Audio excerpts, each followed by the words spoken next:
Courage is contagious, and we want to see it spread like wildfire throughout our nation. Welcome back to the Gold Report, where we hope to inspire you to be 10% more courageous in your daily life. I'm so glad you're here.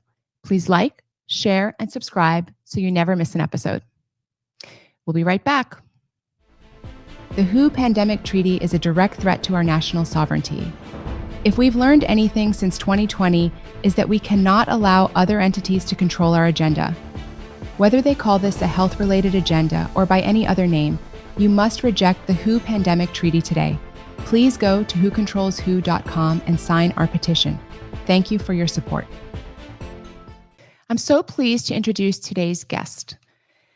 Professor Dr. John Eastman is a constitutional scholar who received his bachelor's from the University of Dallas and a master's and PhD in government from Claremont Graduate School. He completed his studies at the University of Chicago Law School. He's a founding director of the Claremont Institute Centers for Constitutional Jurisprudence, senior fellow of the Claremont Institute. Dr. Eastman is a prolific author with a selection of scholarly publications, including The Moral Conditions of Liberty and The Rule of Law. In 2020, Professor Eastman was working alongside President Trump regarding election campaign issues. In 2023, the California State Bar charged Professor Eastman with 11 counts of misconduct related to his role in representing the former president after the 2020 election. In the meantime, his law license has been suspended on, quote, involuntary inactive enrollment, which means he cannot practice law in California. He also was debanked by the USSA Credit Union for his work on election fraud. Professor Eastman has been one of the rare voices of strong constitutional scholarship who has been protesting the unconstitutional and illegal activities surrounding the 2020 election. Whether you agree that there was fraud or not, I personally think the evidence was overwhelming that there was election fraud, not just voter fraud, but election fraud. Whether you agree or not, we've never had a situation in our country where advocates, attorneys who zealously advocate for their clients have then been targeted by the State Bar Association, so they should lose their law license, so that the law firms that they work with should be afraid to be affiliated with persons like that, meaning large law firms won't even touch these cases. Having a situation where zealous advocates are prevented from defending certain types of clients is extraordinarily dangerous for our country. I'd like to remind everybody that very unpopular defendants have always been able to get good representation. O.J. Simpson was widely considered to have murdered his wife, Nicole Simpson. He had no shortage of attorneys that were lining up to defend him. After the 9/11 attacks, there were no shortage of large law firms that were willing to defend the terrorists and the alleged terrorists for those activities. We've always held it to be part and parcel of American jurisprudence that everyone is entitled to a zealous defense, except now our state bars are going after attorneys who are representing the currently unpopular class of clients. Very dangerous stuff.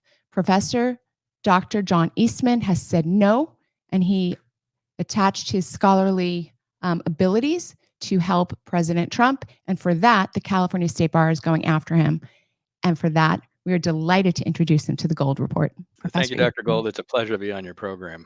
You're doing a great service to America and have been for a very long time. And I've been following you. It's a real pleasure to meet you.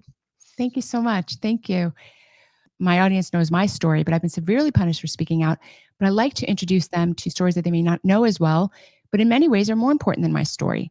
And I think you really, people say I'm the tip of the spear, but you're right there with me, the tip of the spear. And I'm curious about your perspective about free speech, about usurpation by executive branch agencies, and a little bit of what you've gone through. I don't think most people watching today really know your story, so feel free to just give the background as well. Sure. So, and I'll start with this. I think what we're witnessing is a recovery of a very bad old English law on seditious libel. It used to be in Old England, if you criticized the government, you could be charged with seditious libel. And truth was not a defense. In fact, the line was the greater the truth, the greater the libel, because if what you're speaking about the government is true, it brings them into greater disrepute. And I think that's what we're seeing now. I mean, you were speaking truth to power. I've been dealing with talking about truth and the illegality of the 2020 election. And the more evidence we put forward to confirm that what we were saying was true, the more viciously we get attacked. Truth is ceasing to be a defense, and in fact, it sets you up.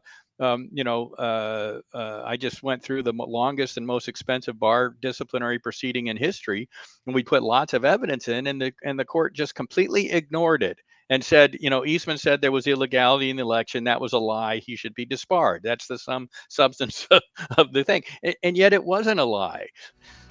You're listening to The Gold Report with Dr. Simone Gold. To watch this week's full episode of The Gold Report, please visit www.thegoldreport.com.